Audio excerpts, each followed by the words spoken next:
আজকের গল্প সেই চাবিটা। লেখক মনোরঞ্জন গোস্বামী। এ জায়গাটা আমার খুব প্রিয়।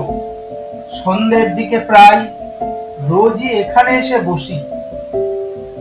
একটা অনেক পুরনো ছাতিম গাছের নিচটা গোল করে বাঁধানো, সামনে লাল মাটির বুক চিরে একটা রাস্তা অজয়ের বুকে গিয়ে মিশেছে।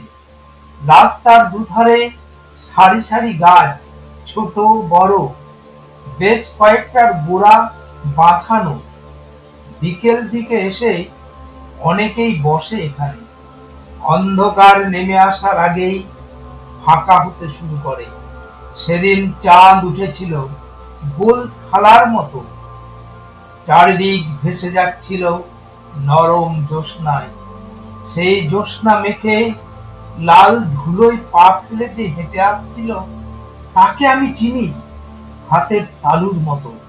তার হাঁটার ওই ভঙ্গি আমার আশৈশবের চেনা। সে এলো, এসে আমার মুখোমুখি দাঁড়ালো। ওর নিঃশ্বাসের শব্দ শুনতে পাচ্ছি এখন।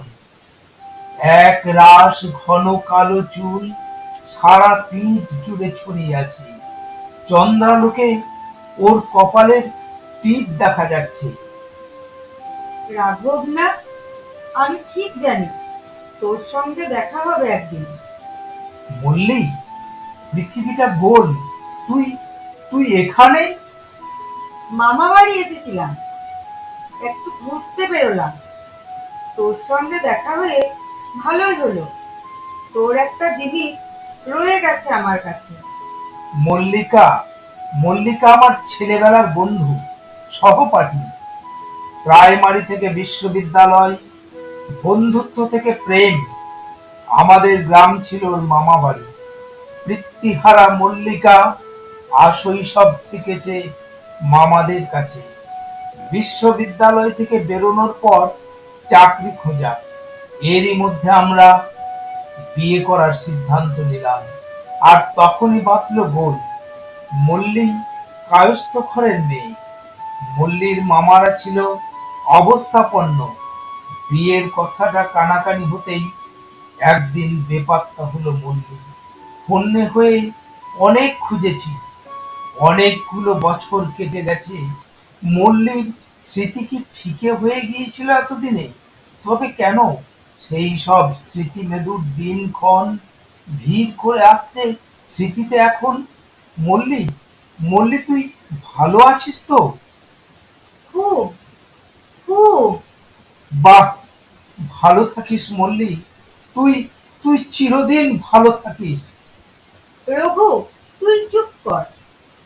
মল্লী কি কাঁদছে? জ্যোৎস্না কিরণ চিকচিক করে উঠছে ওর চোখের নিচে, গালের উপর। মল্লী, তুই তুই কাঁদছিস কেন? কেন কাঁদবি? আমি তো কাঁদছি না। জীবনকে চ্যালেঞ্জ জানিয়ে অপেক্ষা করছি তোর জন্য। অনন্তকাল অপেক্ষা করব তোর জন্য। কোনো এক জীবনে ঠিক মিলবো দুজনে, দেখিস। মল্লী চুপ করে থাকে। শীতল ঠান্ডা হাওয়া ভেসে আসে উত্তর থেকে। মল্লী মুঠোটা খুলে হাত বাড়ায় আমার দিকে। নাও তোমার সেই জিনিসটা। দেখলাম একটা চাবি। মনে পড়ে গেল সবকিছু। মা তখন খুব অসুস্থ। একদিন এই চাবিটা দিয়ে বলেছিলেন, ওই ছোট্ট বাক্সটা আমার সর্বস্ব। চাবিটা তুই রাখতে পারবি না জানি। যে তোর খুব বিশ্বাসী তাকে রাখতে দিস।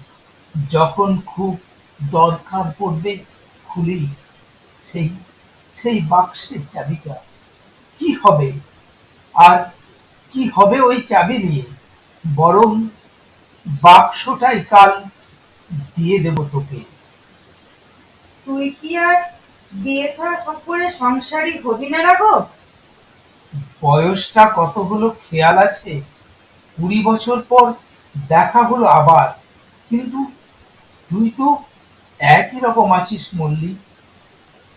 আর দাঁড়াবো না রাঘব, খোঁজাখুঁজি শুরু হয়ে যাবে। আসি। মল্লি চলে যাচ্ছে, তার যাওয়ার পথের দিকে উদাস দৃষ্টিতে চেয়ে থাকি। বাড়িতে এসে দেখি বাক্সটা কোথায়। কাল মল্লিকে দিয়ে আসবো। খুঁজে পেতে অবাক, তালার মধ্যে ঢুকানো রয়েছে চাবিটা। ঘোরাতেই খুলে যায়। মায়ের স্মৃতি চকচক করে ওঠে গয়নাগুলো। প্রায় 20-25 ভরি হয়তো হবে। পরদিন বাক্সটা নিয়ে মল্লির মামা বাড়ি গেলাম। ডাকলাম, মল্লি, মল্লি। মল্লির ছোট মামা বেরিয়ে এলো। বললাম, মল্লি এসেছে না? একবার আমার সঙ্গে দেখা হবে। ওর ছোট মামা শিশুর মতো কেঁদে উঠল।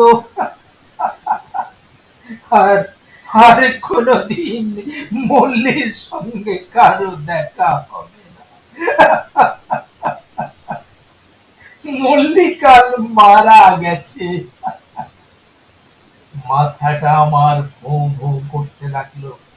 বাক্স আর চাবি নিয়ে আমি পাথর হয়ে দাঁড়িয়ে রইলাম।